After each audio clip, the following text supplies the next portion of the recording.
É do gestor que parte o exemplo para o colaborador. De nada adianta eu falar de felicidade sendo que eu não trabalho a felicidade.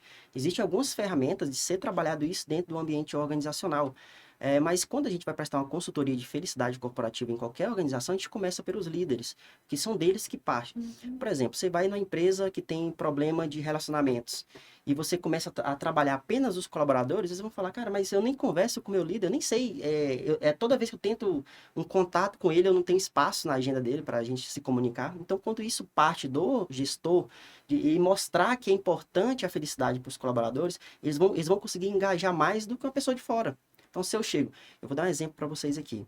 Há um tempo atrás, eu prestei consultoria em gestão por processos. E dentro desse trabalho, da gente organizar todos os processos da empresa, a gente padronizar, eu comecei a fazer um VOC. Em português significa voz do cliente. É você ouvir o seu colaborador interno. E eu chamava uma pessoa de cada vez na sala para entender qual que é a expectativa, o que ela achava daquela empresa, o que ela via. E todos ali ganhavam muito bem. Mas tinham pessoas extremamente infelizes. Falou assim, ó, o salário não é tudo.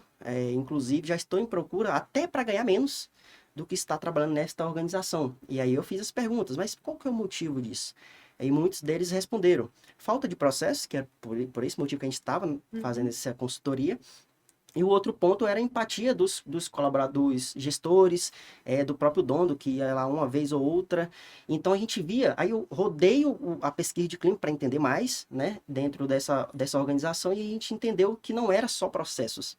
E aí eu trago um exemplo bem legal de um empresário norte-americano chamado Marcos Lemones. Ele tem um programa muito legal, chamado Sócio, e ele entra dentro das organizações para fazer investimento.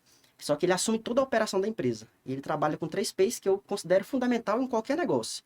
Primeiro P são pessoas, segundo, processo, terceiro, produto.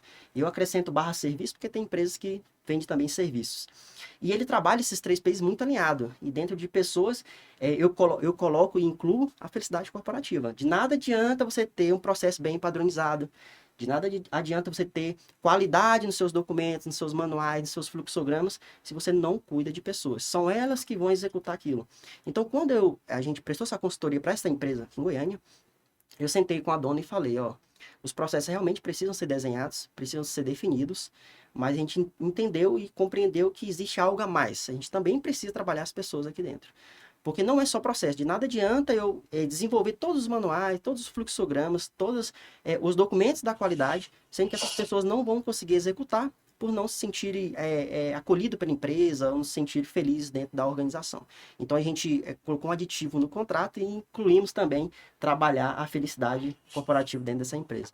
Hoje se tornou um case para a gente conseguiu de fato mudar toda a cultura. Porque isso, assim, claro que não é do dia para a noite. Leva um tempo para você incluir a felicidade dentro da agenda e mostrar para os gestores que isso é importante. É muito difícil você sentar numa mesa, porque normalmente, principalmente diretor financeiro, ele gosta de números. Então você começa a falar de felicidade e fala, nossa, Esse aqui é o tópico. que legal, que bacana, Uhum. mas isso aí vai produzir em quê?